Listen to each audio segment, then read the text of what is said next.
What's up guys, Max here. Welcome back to more Black Ops 2 with Maximilian. Now today I'm going to cover something that not a lot of people know about. It's definitely known by a lot of the upper echelon of the community, and a lot of people are actually trying to get it right now. And I conveniently stumbled across it and I was aware of it.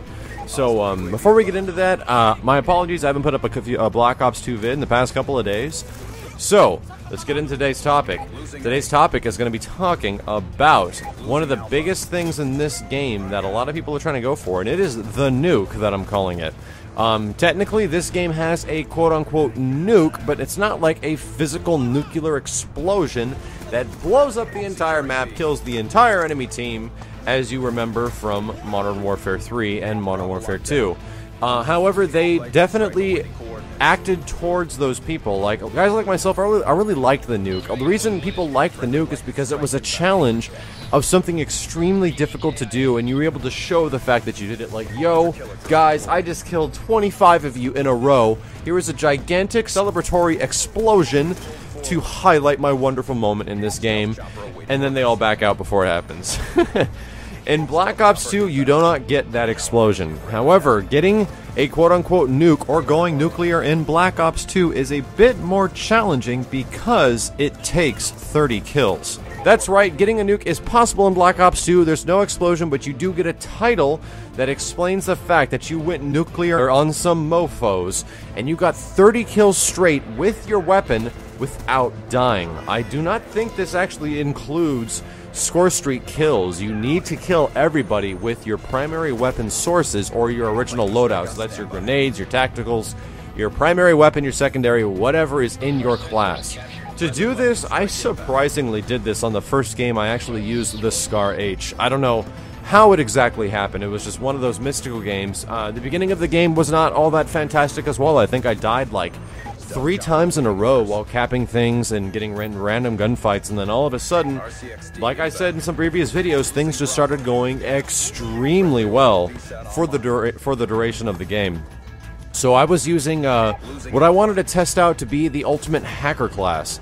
The biggest thing you can use to make this class the most effective as far as like contributing towards your score streaks and really messing with the enemy team is using 2 black hats, and then you can also use I think it was Scavenger is what I was using in this one. So if somebody doesn't use their stun grenades or their flash, or even if they have them, you will actually scavenge more black hats off people because of it. And literally hack and manipulate everything that is red on the map while you're using Engineer as well.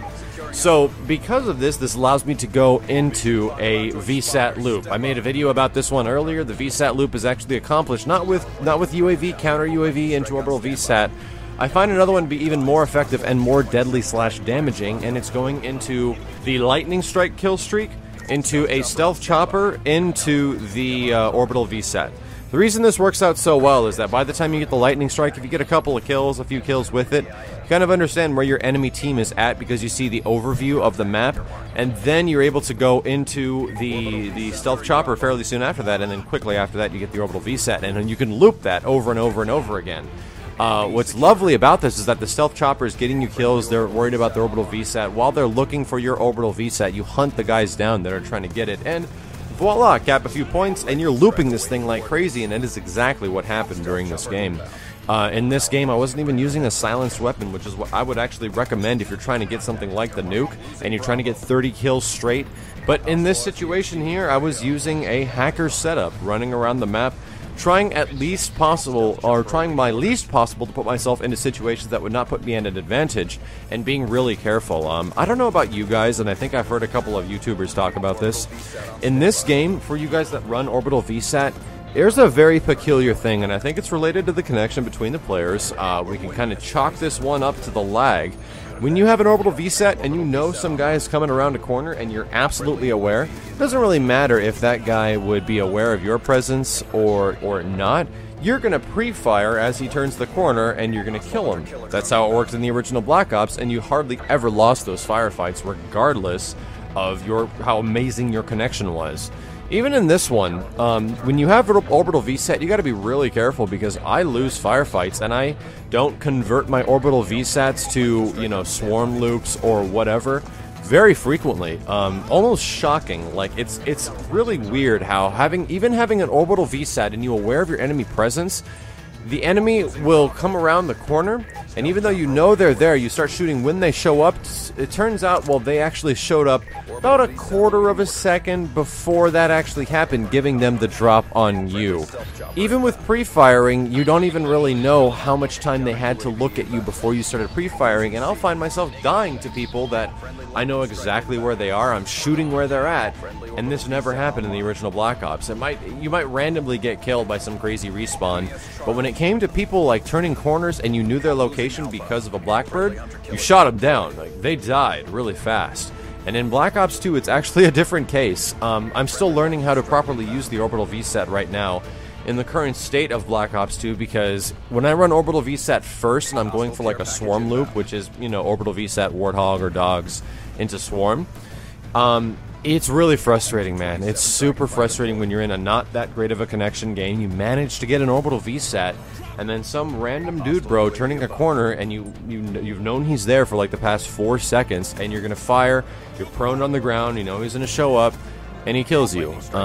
That's super disheartening, and I really hope that they finally start fixing some of these lag issues, because that stuff will really break your heart, especially after you work so hard to try to make a comeback.